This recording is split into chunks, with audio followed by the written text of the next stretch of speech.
All right, in this one, we're going to go over the opt-in pitch script. It's a workflow that we've created where once the customer submits the form, we add a tag to that customer, tagging them, what part of the process that we entered them into. It's going to send us an internal notification letting us know that they filled out the form.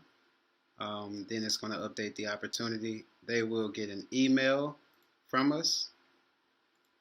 So when I click this here, it just shows, what email they'll get. Then they'll also get a text message. Thank you for purchasing the pitch script. Check your emails for further details. Then on the next section, it's going to wait 1 minute, right? And after that 1 minute, they'll get another contact with my digital business cards, which we're able to create for you.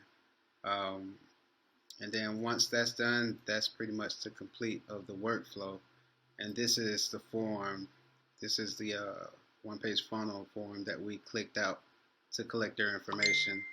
And once they fill that out, then we'll have all their details. They'll have all ours.